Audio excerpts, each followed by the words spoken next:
Dictation start होगी 5 second बाद। Yes, रूसी राष्ट्रपति व्लादिमीर पुतिन का भारत दौरा ऐसे समय हो रहा है, जब रूस से भारत को S-400 मिसाइल सिस्टम की डिलीवरी होने वाली है। भारत ने 2018 में रूस से ऐसे 5 मिसाइल सिस्टम खरीदने के लिए समझौता किया था। रूस की यह मिसाइल प्रणाली अमेरिका की आंख की किरकिरी बनी हुई है।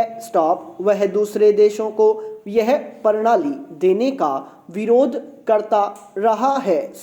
इसके लिए रूस और तुर्की के बीच हुए समझौते को लेकर वह तुर्की पर प्रतिबंध लगा चुका है।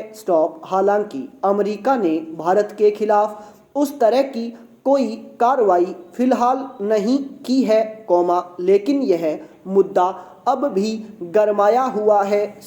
रूस के साथ इस समझौते को लेकर भारत स्पष्ट संकेत दे चुका है कि अपने रक्षा हितों के मोर्चे पर वह किसी दबाव में नहीं आएगा।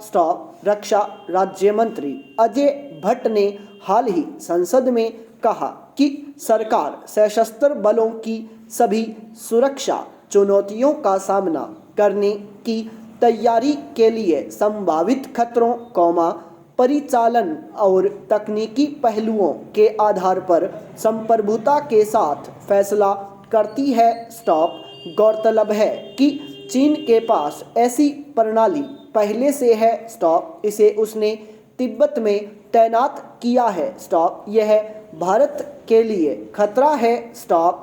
अमेरिका के साथ भारत के संबंध पिछले कुछ साल के दौरान प्रगाढ़ हुए हैं, लेकिन रूस के साथ हमारे संबंध ऐतिहासिक हैं।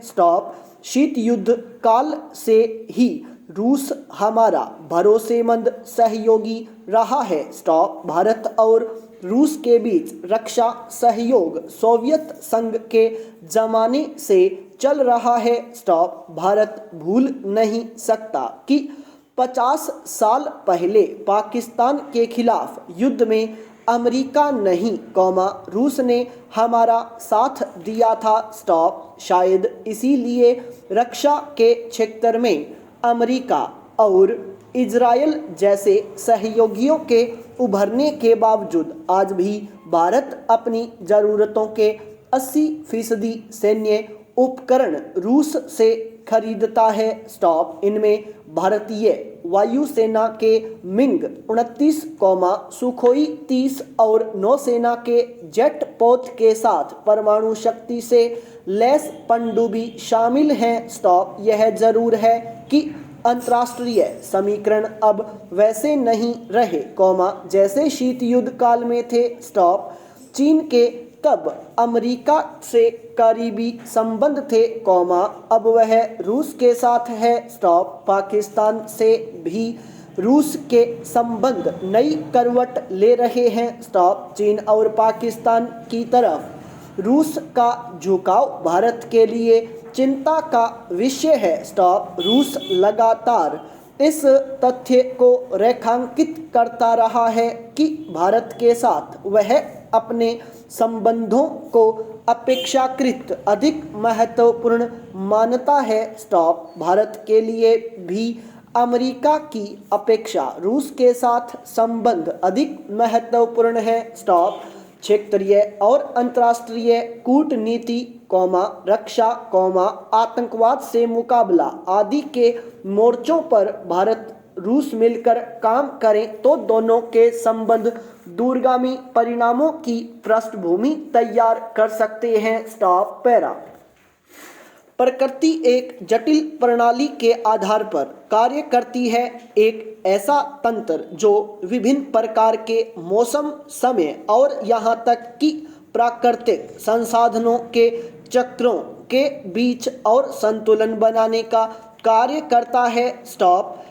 लेकिन प्रबंधकों और लीडरों के लिए संतुलन इतना महत्वपूर्ण क्यों है? Question mark. इसलिए क्योंकि हर संगठन गतिशील रहते हुए स्थिरता प्राप्त करने का प्रयास करता है, और अपने मिशन और दृष्टि के अनुरूप लक्ष्यों की ओर निरंतर बढ़ते रहता है। इसके लिए स्थिरता और गति दोनों को एक साथ प्राप्त और प्रतिबंधित करने के लिए संतुलन अति आवश्यक है। जानिए नेतृत्व के वे विशिष्ट पहलू जिन्हें विभिन्न अनुपातों में मिश्रित किया जाना चाहिए। एक लीडर को अधीनस्थों और सहकर्मियों के प्रति देखभाल, चिंता और सहानुभूति रखने की आवश्यकता है, क्योंकि इससे उनके बीच तालमेल, विश्वास और अपनेपन की भावना विकसित होती है। यह कर्मचारी मनोबल को बढ़ाता है और उनका प्रदर्शन भी बेहतर होता है। प्रबंधकीय ग्रिड मॉडल सुझाव देता है कि प्रबंधकीय दक्षता सुनिश्चित करने के लिए दोनों आयामों का ध्यान रखा जाना चाहिए। अधीनस्थों को कार्य सौंपते समय उन पर विश्वास प्रदर्शित करें और सूक्ष्म प्रबंधन या विस्तृत निर्देश से हस्तक्षेप न करें। इस स्वायत्तता से लीडर अधीनस्थों को सीखने, बढ़ने और आत्मविश्वास विकसित करने में मदद करते हैं। हालांकि चुनौतीपूर्ण व महत्वपूर्ण कार्यों के लिए स्वायत्तता को उचित मार्गदर्शन के साथ संतुलित किया जाना चाहिए। एक लीडर को हमेशा सकारात्मक होना चाहिए और अपने अधीनस्थों और सहकर्मियों में आशा को प्रज्वलित करने और साझा लक्ष्यों की दिशा में काम करने के लिए निरंतर संवाद करना चाहिए। जमीनी वास्तविकता व चुनौतियों का बारीकी से विश्लेषण कर रणनीति और योजना बनाई जाए। इसके लिए व्यावहारिक दृष्टिकोण अपनाना चाहिए। तकनीकी विकास के साथ अब स्पष्ट निर्णय लेना बहुत जरूरी है। प्रिडिक्टिव एनालिटिक्स ने पूर्वानुमानित परिदृश्यों को काफ़ी सटीक बना दिया है। फिर भी हर बार पर्याप्त डेटा उपलब्ध नहीं हो सकता, या विश्लेषण का परिणाम अचानक उत्पन्न व्यवधान से प्रभावित हो सकता है। ऐसे में एक प्रबंधक की अंतर्ज्ञान क्षमता महत्व रखती है। कड़ी प्रतिस्पर्धा के बीच रणनीतिक दक्षताओं को विकसित करने के लिए प्रबंधकों को रचनात्मकता व नवाचार की संस्कृति को बढ़ावा देने की जरूरत है। इसके लिए मानदंडों, प्रक्रियाओं व नीतियों को लचीला बनाया जाना चाहिए ताकि पारंपरिक प्रणालियों व तंत्रों पर विचार करने में कर्मचारी सक्षम हो सकें। गैर पारंपरिक सोच को प्रोत्साहित करने के लिए आवश्यक नीति संरचना व रूपरेखा भी होनी चाहिए। पैरा देश के उत्तर पूर्वी राज्यों में शांति और राजनीतिक स्थिरता हमेशा से चुनौती रही है। नागालैंड और मेघालय में इसका ताज़ा उदाहरण सामने आया है। जहां नागालैंड में शांति भंग हुई है तो मेघालय में राजनीति ने नई करवट ली है। एक त्रासदीपूर्ण घटना के चलते देश के लोगों का ध्यान एक बार फिर नागालैंड पर गया है। राज्य के मोन जिले के ओटिंग में उग्रवादी होने के संदेह में सुरक्षा बलों की कथित गोलीबारी में कई लोगों की मौत हो गई, जबकि मेघालय के पूर्व सीएम मुकुल संगमा ने 12 विधायकों के साथ तृणमूल कांग्रेस के साथ जाने का फैसला किया है।